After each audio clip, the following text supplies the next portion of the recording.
Today, I'm going to let you know if you should drink this or if you should drink that. Stay tuned to find out what the hell I'm talking about.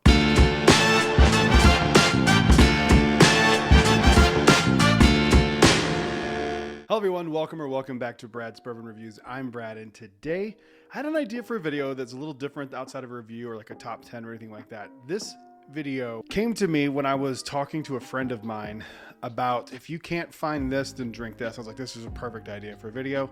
I'm sure I'm not the first person to have done this video, but this is my opinion of these. Now, in some cases, I'm going to tell you that the cheaper option is the best. In some cases, I'm going to tell you the more expensive option is worth the money. So take it case by case, and just remember, this is just my opinion. I would like to hear what you have to say down in the comments, so leave a comment down below. While you're down there, leave a like. But other than that, let's get into the first one. First up, we have Maker's Mark Cask Strength versus Maker's Mark 101. These, for me, are the two best expressions that Maker's Mark does outside of the wood finishing series. The wood finishing series, I think, is their best work, in particular BEP. It's one of my favorite bottles they've ever made, if not my favorite that I've had. So when it comes down to these two, Maker's Mark 101 and Maker's Mark Cask Strength, which one should you drink? In this case, shockingly, I'm going to tell you Maker's Mark 101. There's just some unpleasantness on this cask strength that I'm not a huge fan of. I am not the biggest Maker's Mark fan anyway, but I really genuinely enjoy Maker's Mark 101. I think it is a fantastic bottle, and for the price, which I honestly can't remember, I think it's like $40.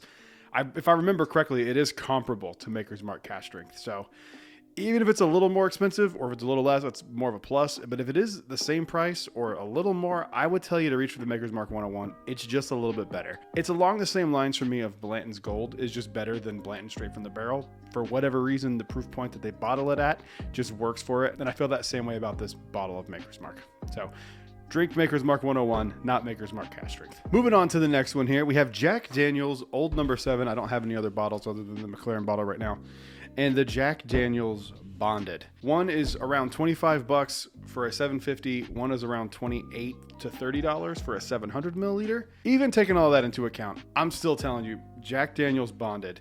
This should be the base level Jack Daniel's product. This bottle is so good. I would put this against almost any other bonded whiskey. I mean, it's just so incredibly good. It's like literally perfection. I love this bottle so much. If you ever get your hands on any of the international releases of the Bonded, those are the same exact thing as what's in this bottle. So you're not really missing out unless you just really like cool packaging, like I'm a sucker for, unfortunately. But I would highly recommend you drink this over that. I have one more Jack Daniel's this or that, and it's along the same lines. This is the Jack Daniel's Single Barrel Proof Rye, and this is the Jack Daniel's Bonded Rye. This is around $70 when you find it. This is $35 when you can find it. All things considered, I definitely will keep one of these around just because I think they're really solid, and I love Jack Daniel's. I am not the biggest rye fan, so please take this with a massive grain of salt, but I highly prefer the Jack Daniel's Bonded Rye. I think the Jack Daniel's Bonded Rye is one of the best bottles that Jack Daniel's makes. It is, to me, better than the Single Barrel Proof Rye, and it's not even close. Again, proof point just really works for this. I do know that these are single barrels and they vary, but this is just really good. I would drink this over that. All right, moving on here to the next one, we have Knob Creek 12 Year and Knob Creek 15. Both of these are fantastic pours. I personally think that the 12 is a little better than the 15. I don't know why. I just think it's a little nicer. I feel like it's just a little more pleasant. Not that there is anything wrong with the 15. This goes for around like what, $65-$75. This is 100 and something. I don't think the price justifies what's in the bottle for these two, because the 12 is just so damn good that like you can't really beat it. If you look up bourbon in the dictionary, like this is exactly what you're gonna get. Like Knob Creek 12 Year is just like quintessential bourbon. And I think that that's going to be where most people's palate lines up. But for me, I still think that the 12 is just a little bit better than the 15, especially when you're paying much more for the 15. So I would drink this over that. Next up, we got some Old Forester bottles here. And if you know me personally, you're probably laughing at this right now because you know how much I love one of these bottles. Or if you've seen the videos, you know how much I talk about this one bottle in particular. But this is, I'm going to actually stand this in for pretty much any other Old Forester bottle. Initially, I was thinking about doing this comparison to Old Forester, just the 100 proof, like the $30 bottle, and comparing it to this since they were the same proof. And then I realized, oh yeah, this is the same proof as well. So This is an Old Forester single barrel. This is a pick from Total Wine here in Orlando.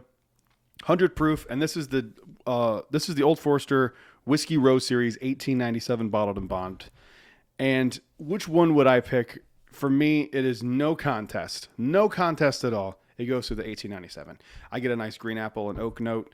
This is good. Yes, they are rather expensive still, even though they're becoming a little bit more findable.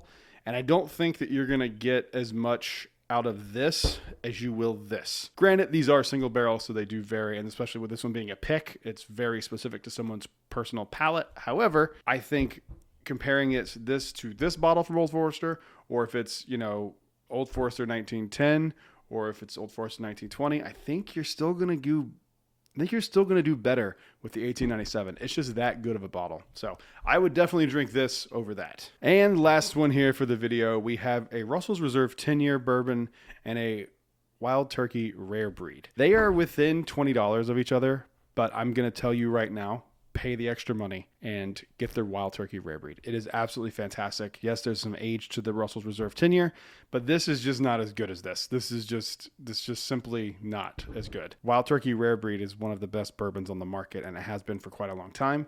And I know people love it, but I don't feel like it gets the respect that it deserves. People kind of look at it like, yeah, it's a good thing to have on the shelf where you drink it every once in a while. No, this is a really fantastic bottle of bourbon. And Wild Turkey rare breed deserves your respect, and you should drink this over that all day. All right, so that was the first video of this or that. I have a bunch more of these in my head lined up to do. Comment down below and let me know what you would have me pick this over that. I'll line up 2 bottles, I'll pick them, and we will go from there. I think it'll be a lot of fun to do it. So make sure you leave a comment down below. Thank you guys for watching. I will see you on the next one. Until then, cheers.